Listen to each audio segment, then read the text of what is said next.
My own son came to me and said, "Mom, you're going to a nursing home." Then he put papers in my hand, and I signed them without reading a single word. What happened next shocked me, and what I did after that changed everything. Before I tell you how it all unfolded, tell me, where are you watching from?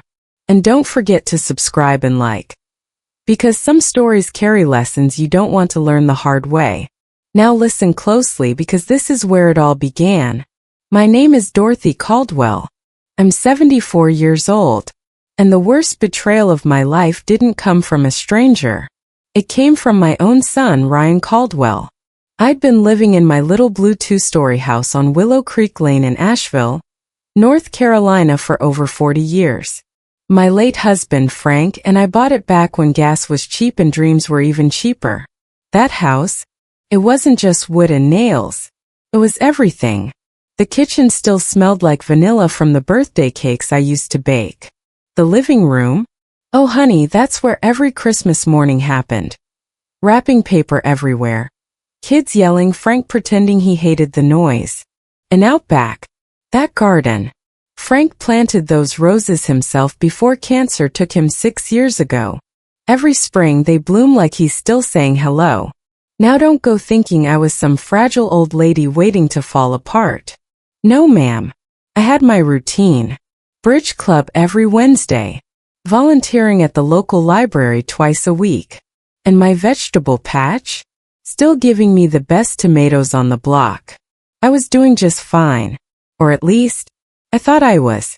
My son Ryan used to call me every Sunday like clockwork. Hey mom, you good? I'm good, sweetheart. Simple. Easy. Then suddenly, that changed. He started showing up more. Twice a week. Then 3 times. Then almost every single day. At first I thought, well, ain't that sweet? Boy finally making time for his mama. But then, I started noticing something. He wasn't visiting me. He was inspecting. Walking through my house like a real estate agent. Mom, this carpet's looking rough. Mom, these stairs?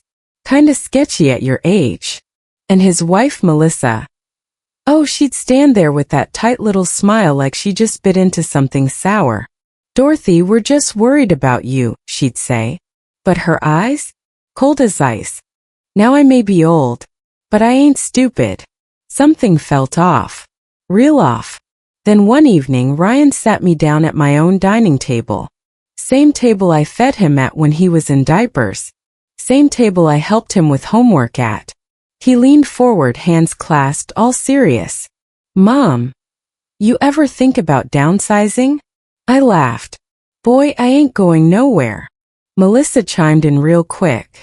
There's this amazing assisted living community. Like resort style. You'd love it. I looked at her. Then at him. Then back at her. I said, I ain't going nowhere. That should have been the end of it. But it wasn't. Oh no, that was just the beginning. The visits got tense. Ryan started snapping. You're being stubborn, Mom. What if something happens to you? What if you fall and nobody's there? Now listen. Concern sounds different from control. And what he had, that wasn't concern anymore. The whole thing blew up on a Friday morning in early October. I remember because I had just made coffee, still hot in my mug. And then, knock. I opened the door. And there's Ryan, Melissa, and some slick-looking guy in a navy suit. Good morning, Mrs. Caldwell, he says, sticking out his hand. I'm Daniel Brooks, Senior Care Advisor. Advisor? My stomach dropped. Next thing I know, they're all sitting in my kitchen like they own the place. Ryan won't even look me in the eye. Mom, we made some decisions. Decisions. Not suggestions. Decisions. We found you a place, Melissa says way too fast. Golden Oaks Living. It's beautiful. You'll be safe there. I set my cup down real slow. I'm not going. Silence. Then Ryan sighs like I just exhausted him.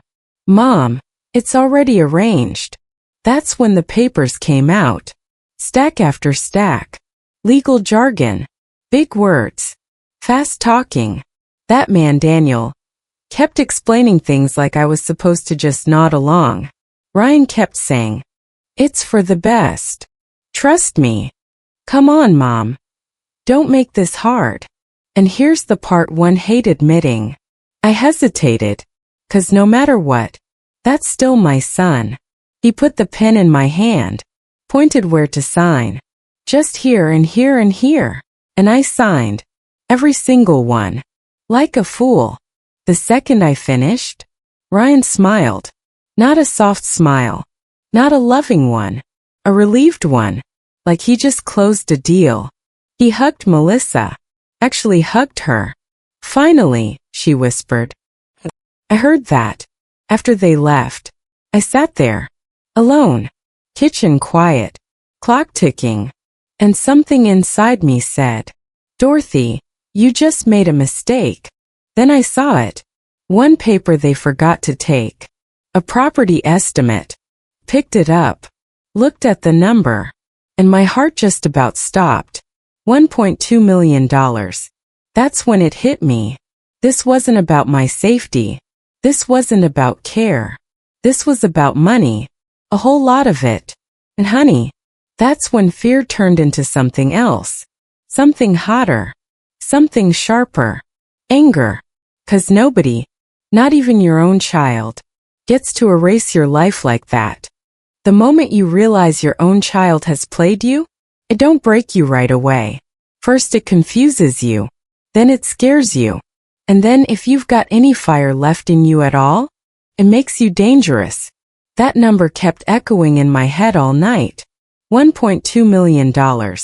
I sat at my kitchen table long after the sun went down, staring at that paper like it might change if I blinked hard enough. But it didn't. And neither did the truth. By Saturday morning, my house didn't feel like mine anymore. Felt like a place I was being phased out of. Ryan and Melissa showed up bright and early, all energy, all smiles. Too many smiles. That's always a red flag, by the way. "Well, good morning, Dorothy," Melissa chirped, walking in like she paid the mortgage. "We're gonna help you pack today. Make things easier." Easier for who? Sure as hell wasn't for me. They started going through my things like they were cleaning out a storage unit. Drawers opened. Closets emptied. Boxes labeled. Donate. Trash. Keep. And honey, half the things in my life got tossed into those first two piles without a second thought. Melissa picked up my mother's china set. You know, the one passed down 3 generations. She held it up like it was yard sale junk. "You won't need this where you're going."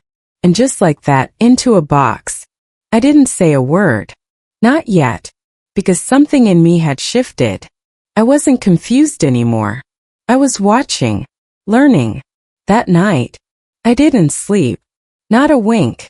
I kept replaying everything. The papers. The fast talking. The way Ryan avoided my eyes. And one thought kept creeping in. What exactly did I sign? Now I may not be a lawyer. But I wasn't born yesterday either. And I knew one thing for sure. People don't rush you unless they've got something to hide. So Sunday morning, I did something I hadn't done in years. I called myself a ride and went downtown. Straight to the public library. Now I had a friend there. Sharon Whitaker. We'd been playing bridge together for over a decade. Sharp woman. Didn't miss a thing. When she saw me walk in, she frowned. "Dorothy, I thought you were moving this weekend."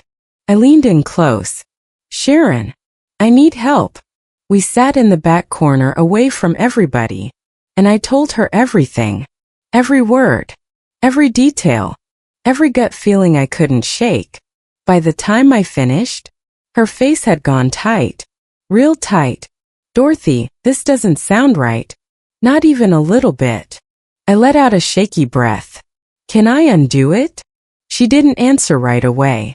Instead, she reached into her purse, pulled out a pen and wrote down a name. Rebecca Lawson. "She's a family attorney," Sharon said. "Her office helped my sister when her kids tried something shady with her property." My heart skipped. Shady. Sharon looked me dead in the eye. Exactly like this. Now that right there, that lit a fire under me. Because suddenly, this wasn't just a bad feeling. This was a pattern. I called Rebecca right there from Sharon's phone. My hands were shaking so bad, I almost dropped it. She answered on the third ring. Calm voice. Sharp tone. The kind of woman who doesn't waste time. Lawson Legal. Hi, my name is Dorothy Caldwell.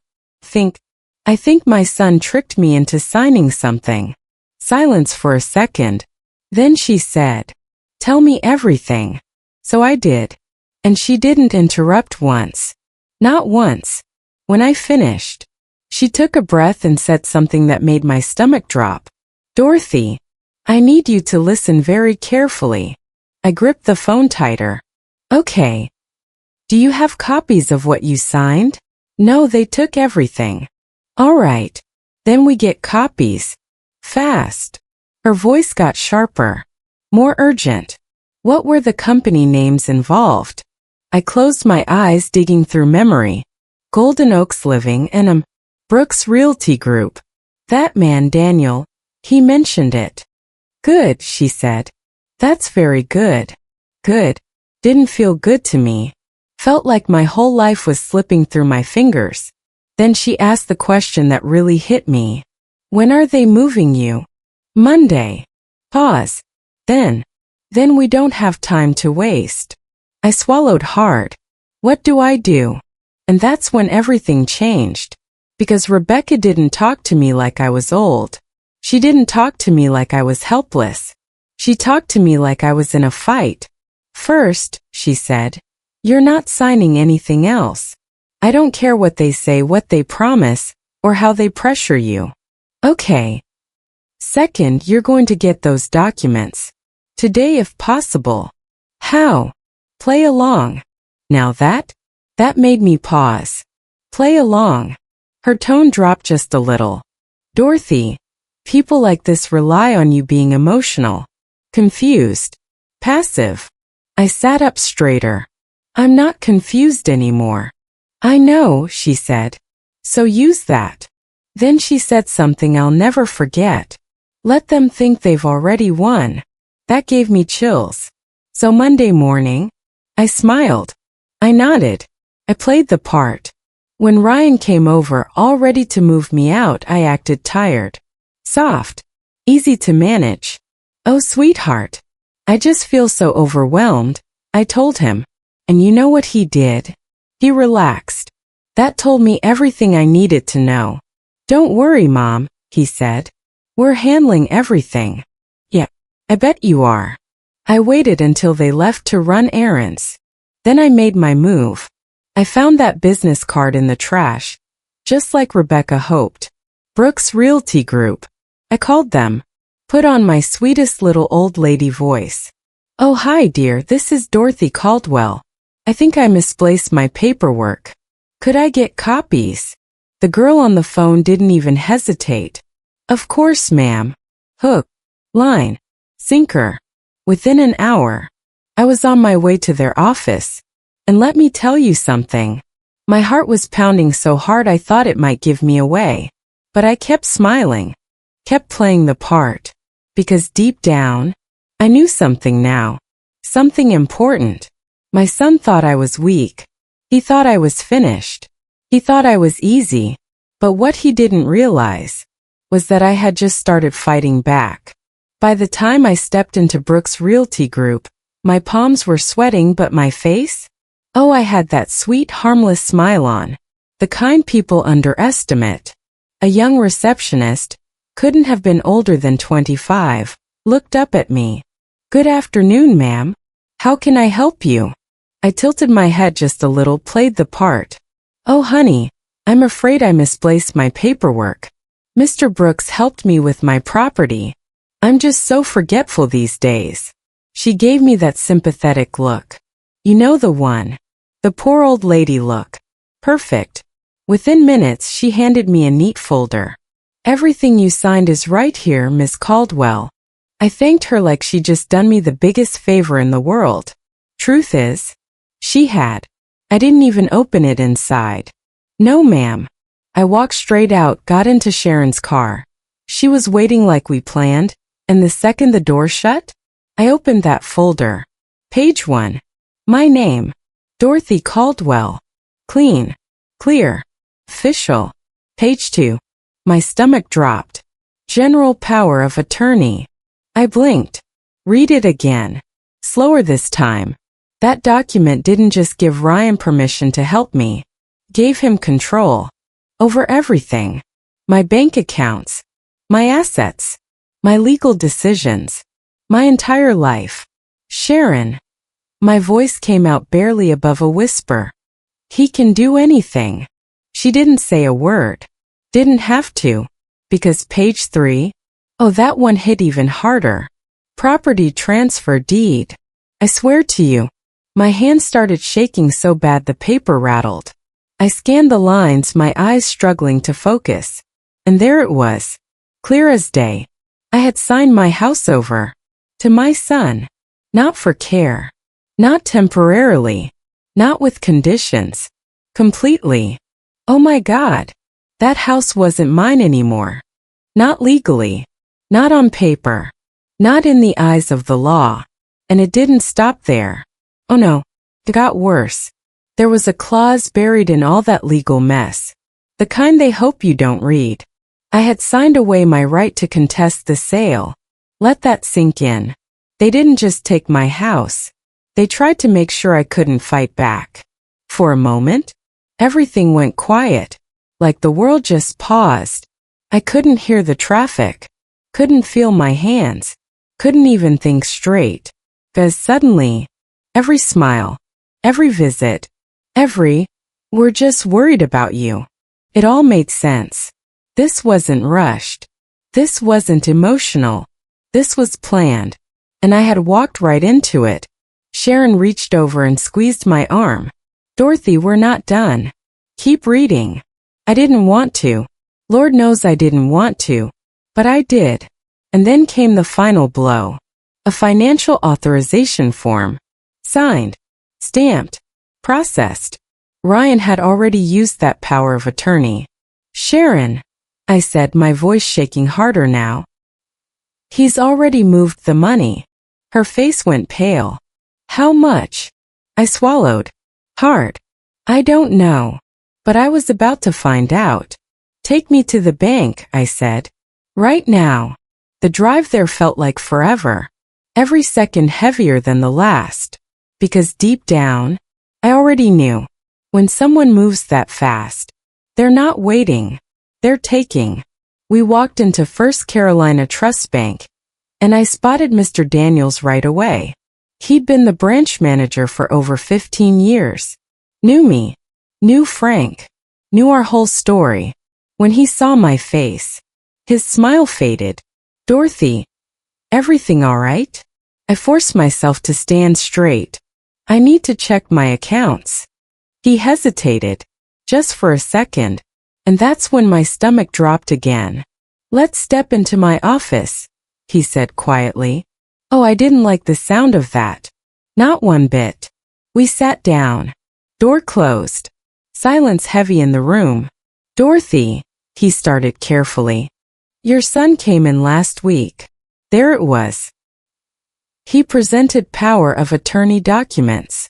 I nodded slowly. I know.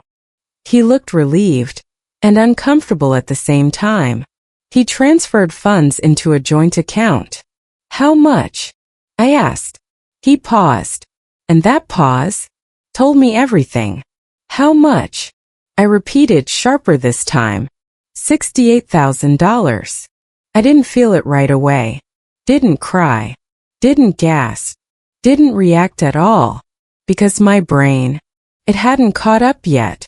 Say that again. $68,000 Dorothy. My entire life savings. Every penny Frank and I had worked for. Every sacrifice. Every overtime shift. Every we'll buy it later. Gone. Transferred. Controlled. By my son.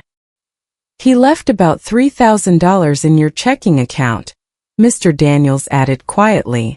For immediate expenses. I let out a small laugh. Dry. Empty. Oh, how generous of him. Sharon grabbed my hand, but I could barely feel it, because something inside me had just snapped. Not broken. No, something stronger than that. It hardened. All the fear. Gone. All the confusion. Gone. All that was left was clarity. Cold. Sharp. Unshakable clarity. I stood up slowly. Can I get my statements? Of course, Mr. Daniels said quickly, because now, I wasn't the sweet, confused old lady anymore.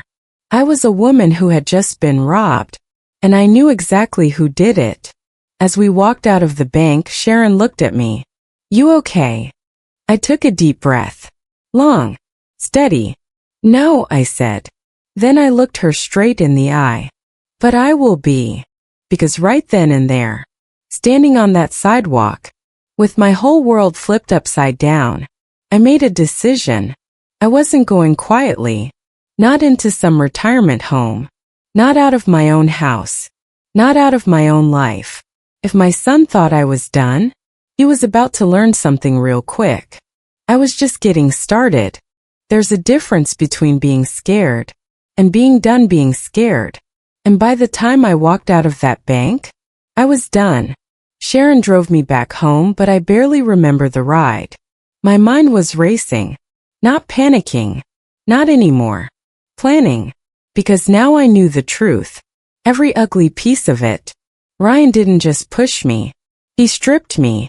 Legally. Financially. Completely. But what he didn't know was that I had just spoken to someone smarter than him. Someone who actually knew how to fight this kind of mess. Rebecca Lawson. And honey, she was not playing around. The second I got home, I called her. Didn't even sit down first. I have the documents, I said. Her voice sharpened instantly. Tell me. So I did. Every page. Every signature. Every clause that made my stomach turn. When I finished, she didn't sound surprised. Not even a little bit. All right, she said calmly. It's worse than I thought, but it's also better. I blinked. Better. Yes, she said.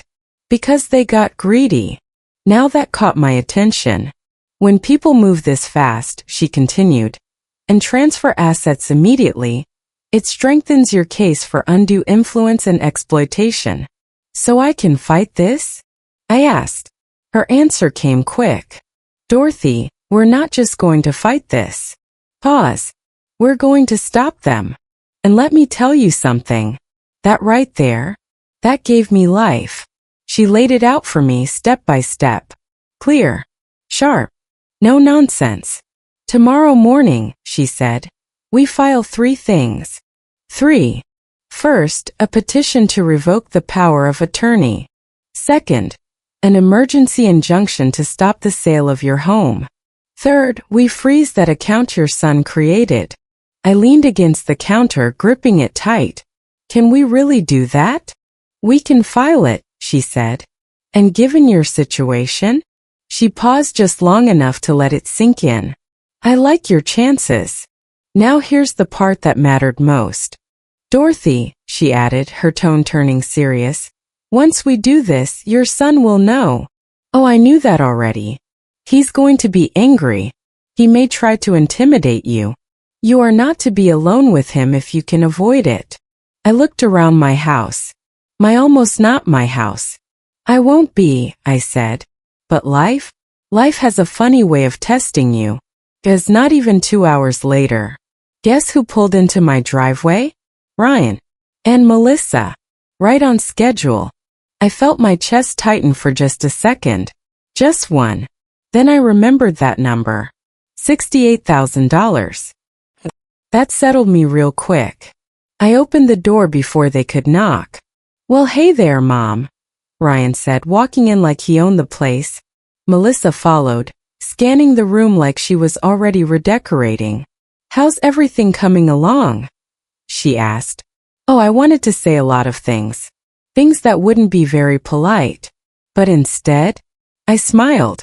Almost done, I said softly. They relaxed. Just like that. And that right there told me everything. They thought I was still under control, still confused, still easy. Ryan walked through the living room, glancing around. You're doing the right thing, Mom. This place, it's just too much for you now. Too much? This boy learned how to walk in this house. And now it was too much? I folded my hands, keeping my voice steady. I was thinking. They both turned to look at me. About everything, I continued. The move, the paperwork.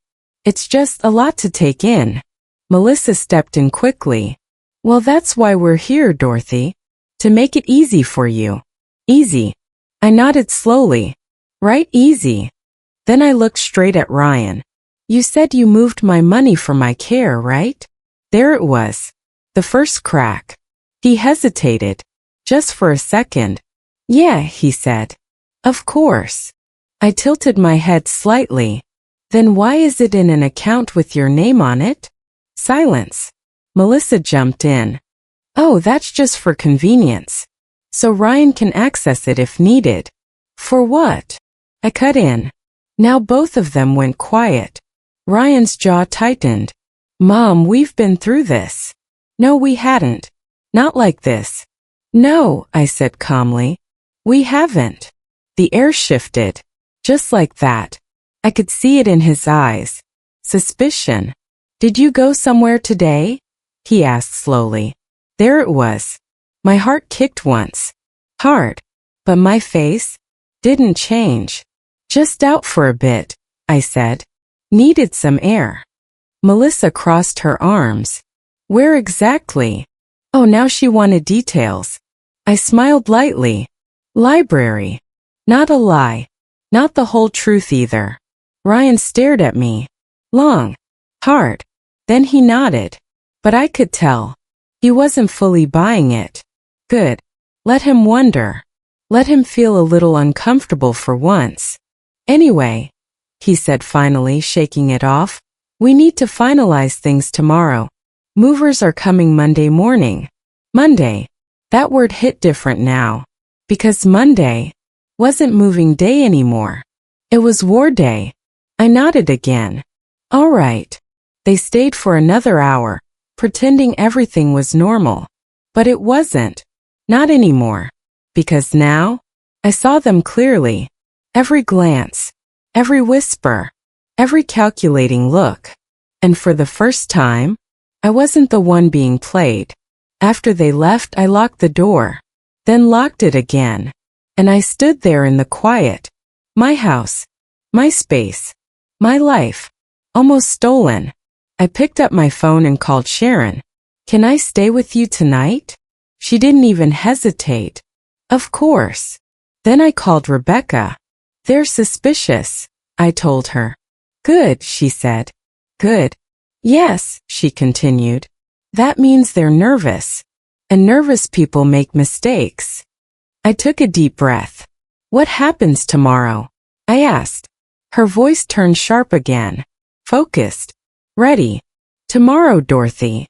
We take everything back. And for the first time since this whole nightmare started, I smiled. You ever wake up knowing your whole life is about to shift? Not maybe. Not possibly. But definitely. That was me that Monday morning. I didn't wake up in my bed. I woke up in Sharon Whitaker's guest room. Soft light coming through the curtains.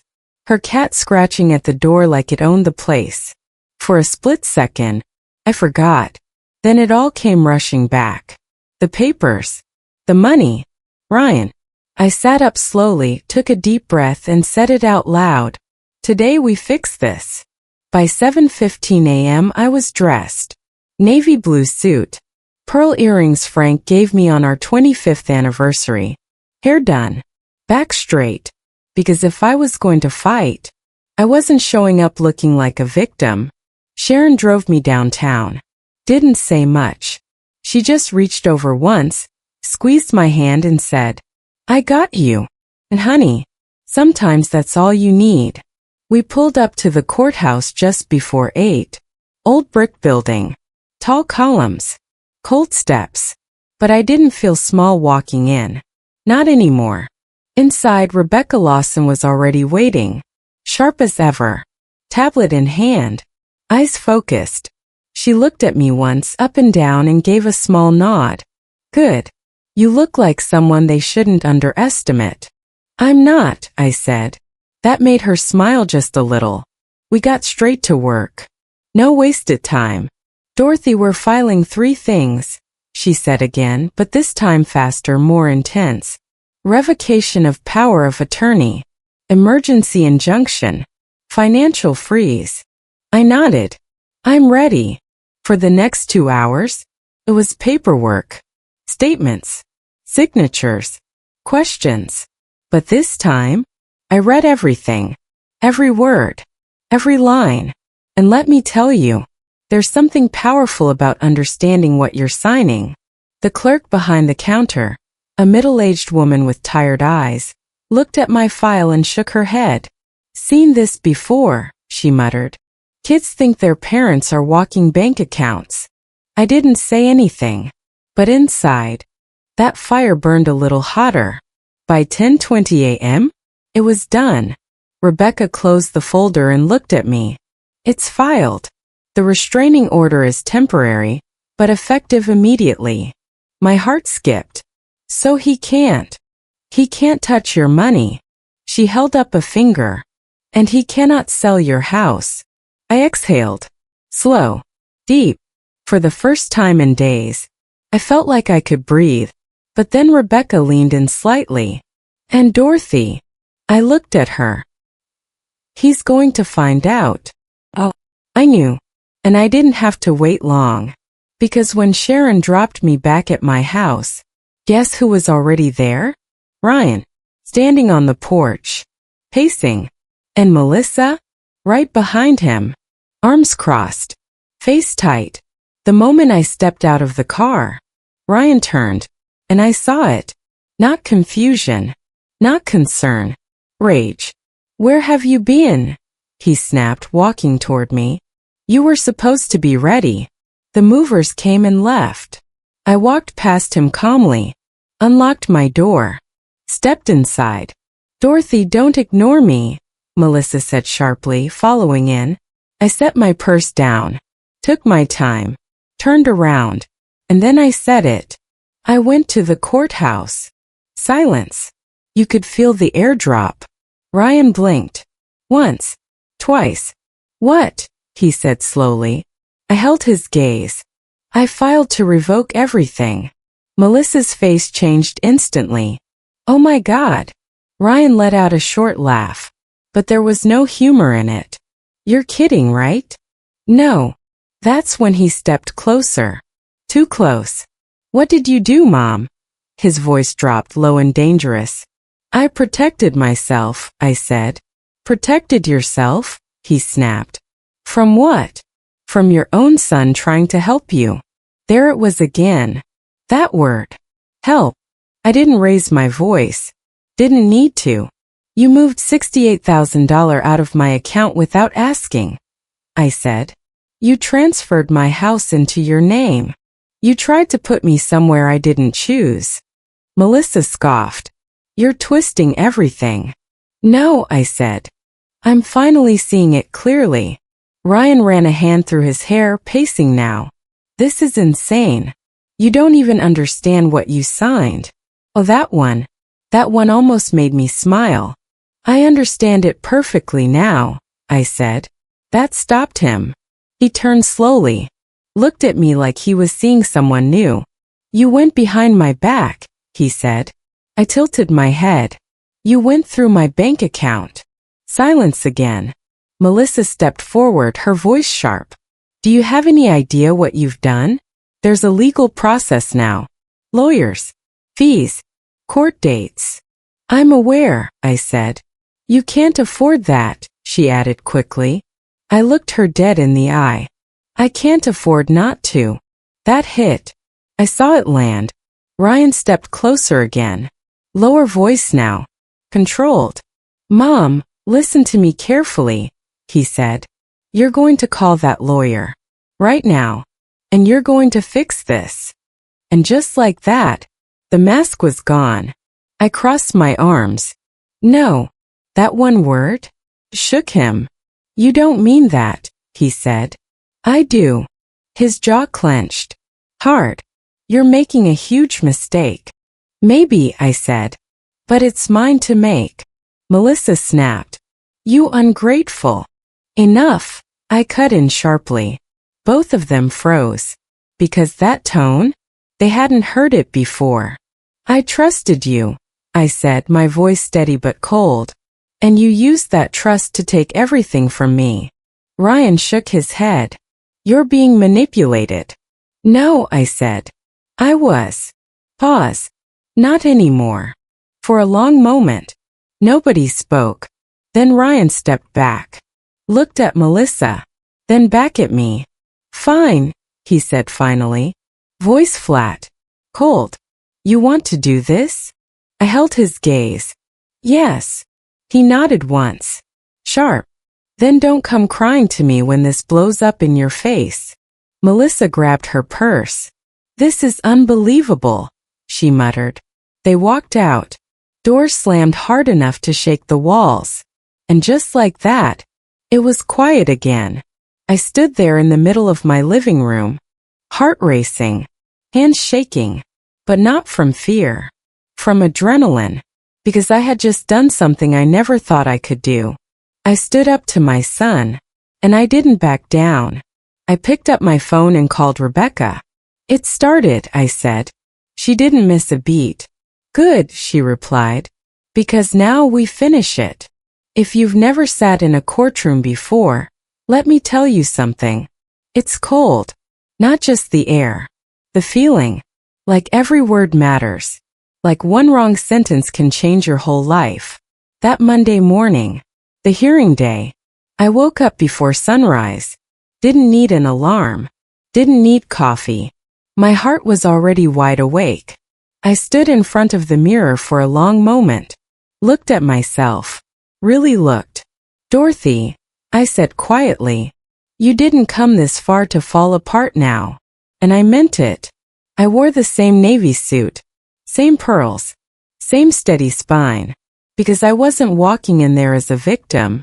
I was walking in as a woman who refused to be erased. Sharon drove me again. Didn't say much. But when we reached the courthouse, she squeezed my hand and said, You're gonna be just fine. I smiled. Let's hope the judge thinks so too. Inside, the courtroom felt smaller than I expected. Wood-paneled walls. Rows of benches. That quiet tension in the air. At the front, Judge Evelyn Carter. Sharp eyes. No-nonsense face. The kind of woman who's heard every excuse in the book. On one side, me. With Rebecca Lawson. Calm. Prepared. Focused. On the other side, Ryan. Melissa. And their lawyer. Stephen Grant. Tall. Polished. The kind of man who thinks he can talk his way out of anything. Ryan didn't look at me at first. But when he did, no warmth. No hesitation. Just calculation. That hurt. I won't lie. But it didn't break me. Court is now in session, the clerk announced. And just like that, it began. Rebecca stood first. Clear voice. Strong. Your Honor, this is a case of financial exploitation and undue influence. She laid it out clean. No drama. Just facts. A 74-year-old woman pressured into signing documents without independent counsel. Immediate transfer of property. Unauthorized movement of funds totaling $68,000. Every word landed. Then came Stephen Grant. Smooth. Confident. Your Honor, my client acted out of concern for his mother's well-being. He paced slightly. Controlled. Mrs. Caldwell has shown signs of confusion, forgetfulness, and declining judgment. Oh, that one stung. Because now, this wasn't just about money. They were trying to take my mind too. Rebecca stood immediately. Do you have medical documentation to support that claim? Grant smiled slightly. We have witnesses. Of course they did. And the first one they called? Melissa. She walked up like she was in a movie. Composed. Soft expression. Perfect posture. If I didn't know better, I might have believed her myself. Under questioning, she painted a picture. Oh, Dorothy would forget things. She seemed overwhelmed. She wasn't taking care of the house properly. Her voice even cracked at one point. Tears forming. I just didn't want something bad to happen to her. Sharon leaned toward me and whispered, "Give her an Oscar already." I almost smiled. Almost. Then Rebecca stood for cross-examination. Now this is where things started to shift. "Mrs. Caldwell," Rebecca began calmly, "you mentioned Dorothy forgot things. Can you give a specific example?" Melissa blinked. "Well, she missed family dinners." "Missed," Rebecca repeated. "Or declined." Pause. "She declined." "Thank you," Rebecca said. One crack. "And you mentioned she left the stove on?"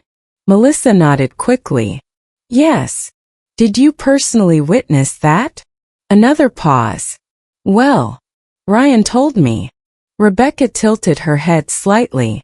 "So you didn't actually see it?" Silence. Another crack. "What about bills?" Rebecca continued. "You said she couldn't manage them.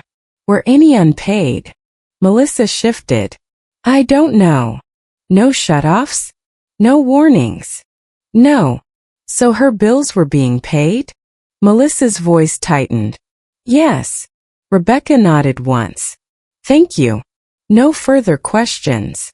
That was it. No yelling. No arguing. Just facts. And honey, facts are powerful. Next up, Ryan. My son walked to that stand like he still had control. Like he could fix this. He spoke calmly. Confidently. "I was worried about my mom," he said. "She's alone. She's getting older. I just wanted to make sure she was safe." He even mentioned his father. "Before my dad passed, he told me to take care of her." That one hit me deep. Because for a second, just a second, I saw my boy again. Then Rebecca stood. And everything changed.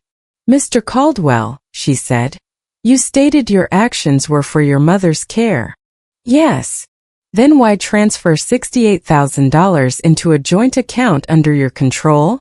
Ryan shifted slightly. "It was for accessibility." Rebecca nodded. "Convenience for you?" "No, for emergencies." She stepped closer. "Could you not access funds with a limited authorization?" He hesitated. "I suppose." "Then why didn't you?" Silence. The room felt tighter now. Then Rebecca pulled out a document. "Your Honor, this is Mr. Caldwell's search history." Ryan's head snapped up. That got his attention. Rebecca continued. 3 weeks before these transactions, he searched for luxury vacations in Italy. 2 weeks later, beachfront properties in Florida. The courtroom went still. Grant stood quickly. "Objection." "Overruled," Judge Carter said. Her eyes never left Ryan. Rebecca's voice stayed calm. "But this is about your mother's care, correct?" Ryan swallowed. "I was stressed." "Of course," Rebecca said softly. Then she delivered it. "Did you intend to use any of that money for yourself?" That question hung in the air. Heavy. Ryan hesitated. And that hesitation cost him. "I mean, if I needed to. I was handling everything." And there it was. He said it. Out loud. In court. Sharon squeezed my hand so tight it almost hurt. Because we both knew. That was the moment everything shifted. Judge Carter leaned forward slightly. Eyes sharp. Focused. Rebecca didn't push further. Didn't need to. She had what she needed. Then it was my turn. I stood slowly. Walked to the stand. Swore the oath. And sat down. My hands were shaking. But my voice? Steady. I told the truth. Simple. Clear. How I was rushed. How I didn't understand. How I trusted my son. And how he used that trust. Grant tried to shake me. Mrs. Caldwell, you're 74. Isn't it reasonable your son was concerned? Yes, I said. He paused. Didn't expect that. But concern doesn't give someone the right to take my home, I added. Silence. Judge Carter looked at me. Mrs. Caldwell, she said, do you understand everything happening here today? I met her eyes. Yes, Your Honor. Then I said it. Clear as day. My son tried to take my life from me. No tears. No shaking. Just truth. And when I stepped down, I knew, no matter what happened next, I had done my part. After I stepped down from that stand, the courtroom went quiet. Real quiet. Not the kind of quiet you ignore. The kind that presses on your chest. Judge Carter didn't speak right away. She looked down at her notes, then back at Ryan, then at me. And I could feel it. Something had shifted. Stephen Grant tried one last time. You could tell. He stood up, straightened his tie, and said, Your Honor, families make difficult decisions every day. This isn't exploitation, it's care. My client acted under pressure, trying to protect his mother from herself. From herself. I almost laughed. But I didn't. Rebecca didn't jump in. Didn't interrupt. She just waited. Because she knew. Sometimes the truth doesn't need defending. Judge Carter folded her hands. Looked directly at Ryan. Mr. Caldwell, she said slowly. Concern for a parent does not grant authority to strip them of their rights. Boom. You could feel it land. She continued. The court finds no credible evidence of cognitive decline. However, there is substantial evidence of undue influence, financial manipulation, and personal gain. Ryan's face? Gone pale. Melissa? Frozen. And me? I didn't move. Didn't breathe. Because this was the moment. The power of attorney is hereby revoked. Just like that. Gone. The property transfer is declared invalid and void. My house. Mine again. All funds transferred, $68,000, are to be returned within 72 hours. Every single dollar. And then, she leaned forward slightly, voice sharper, colder. This court is also issuing a permanent protective order. Mr. Caldwell and Mrs. Caldwell are prohibited from contacting or approaching Mrs. Dorothy Caldwell within 500 feet. Melissa gasped. Ryan stood up. This is insane. Judge Carter didn't even blink. Sit down, Mr. Caldwell. He sat. Fast. Court is adjourned. Gavel hit. And just like that, it was over. I didn't cry. Not right away. I just sat there. Hands in my lap. Heart pounding like it had something to prove. Rebecca leaned closer and whispered, You did it. Sharon. She was already crying. Full on tears. Didn't even try to hide it. I told you, she said, grabbing my hand. I told you you were gonna be fine. And honey, for the first time in weeks, I believed it. Now let me tell you, things moved fast after that. Faster than I expected. Within 2 days, my money was back. All of it. Right where it belonged. No shared accounts. No funny business. Just mine. The house? Re-registered fully in my name. Locks changed. Security cameras installed. Sharon insisted. Just in case, she said. I didn't argue. As for Ryan, well, life has a funny way of collecting debts. Word spread. Fast. You don't get accused of exploiting your own mother and just walk back into normal life. His firm let him go. Immediately. Loss of trust, they called it. Yeah. No kidding. Melissa filed for divorce within a month. Didn't take long for her to realize. No money. No benefit. No reason to stay. Cold world, sweetheart. Real cold. Ryan tried calling me once.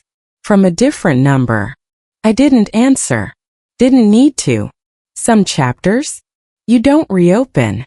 Now here's the part one didn't expect. I didn't just get my life back. I got a better one. Stronger. Calmer. Clearer. I joined a morning walking group. Can you believe that? Me. Up at 7 a.m. Sharon still comes over twice a week. Says she doesn't trust me alone with my plants. Truth is, she just likes the tea. I started volunteering again. Reading to kids at the library. Teaching a few seniors how to use email. You should see them when they send their first message. Biggest smiles you've ever seen. And my house? Oh, it's alive again. Laughter. Friends. Music sometimes. Not just memories anymore. Life. Real breathing life. One evening, sitting on my porch, watching the sky turn that soft orange-pink, Sharon asked me, "Do you ever regret fighting him?" I took my time answering, sipped my tea, looked out at the garden. "No," I said. "Not for a second. Because here's the truth, sweetheart. Even if I had lost everything, at least I would have lost it standing up. Not sitting down. Not silent. Not scared. And sweetheart, if I can leave you with one thing, let it be this. Never, ever sign any paper without fully reading and understanding it first. No matter who is asking, no matter how much you trust them, slow down, ask questions, and make sure you know exactly what you're agreeing to. Because one rush signature can cost you far more than you ever imagined. So if you ever find yourself in a place like that, where someone tries to take your voice, your choices, your dignity, don't go quiet. Don't shrink. And don't you dare think you're too old, too tired, or too late to fight back. As I was 74, and I didn't just survive it. I won. And honey, so can you. Thank you for watching, sweetheart. Don't forget to like, subscribe, and share your thoughts in the comments. It truly means a lot.